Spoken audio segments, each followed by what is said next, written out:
করছো? ওয়াল্লাহ এটা আমি কি করছি? ওয়াও, কি সুন্দর ডিজাইন, টপসের মাঝখানে কত সুন্দর ছিদ্র। নাইস। 16 বলে কথা। ভাবি, আপনি কিন্তু অনেক লাকি ভাবি। কত ভালো একটা হাজবেন্ড পাইছেন, বাসার সব কাজ ভাইয়া করে দেয়।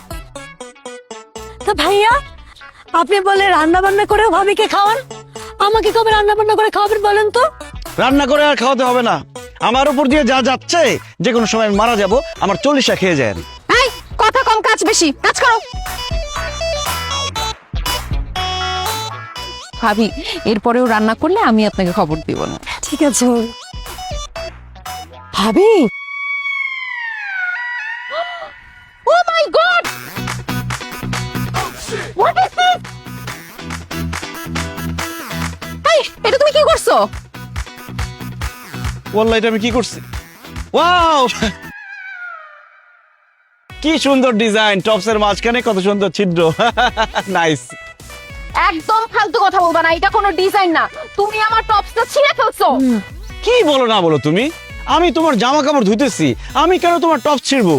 আরে ধুইতে গিয়েই তো আমার সুন্দর টপসটা তুমি ছিঁড়ে ফেলছো। বিশ্বাস করো, আমি এটা ছিঁড়ি না। আমার মনে হয় কি এটার মাঝখান থেকে ইঁদুর খাইতে খাইতে এরকম ছিদ্র করে ফেলছে, অথবা আগে থেকে ছিঁড়া ছিল। দেখো শাহিন, আমাদের বাসায় ইঁদুর তো দূরের কথা, একটা পিঁপড়াও নাই। ইঁদুর টপস খাবে কিভাবে? তাছাড়া কয়দিন আগে আমি এই টপসটা পরছিলাম, আমি খুব ভালো মতো জানি এই টপসটা ছিঁড়া ছিল না। তুমি ইচ্ছা করে আমার টপসটা ছিঁড়ে ফেলছো। ভাবি, বুঝেন না, আপনি ভাইয়াকে বলছেন কাপড় চোপড় ধুইতে, সে তো ইচ্ছা করে ছিড়বে তাই না? তাছাড়া টপসটা দেখতে কি যে সুন্দর, আপনি পরলে পরে যে কি সুন্দর লাগতো ভাবি, সেদিন আমরা ছবি তুললাম। ও, ভাবিকে যাতে সুন্দর না লাগে তাই ইচ্ছা করে ছিড়ছেন তাই না শাহিন ভাই? হ্যাঁ, চুপ করেন আপনি। আপনি সব নষ্টের গোড়া। আপনি আমার বউকে উল্টাপাল্টা বুদ্ধি দিয়ে আমাদের সংসারে অশান্তি করতেছেন। আপনি যদি মেয়ে মানুষ না হইতেন না, এই টপসের মতো ও মাই গড, তার মানে তুমি স্বীকার করছো যে তুমি আমার টপস ছিঁড়ছো, এখন আমার চোখের সামনে আমার টপস ছিঁড়ে ফেলছো।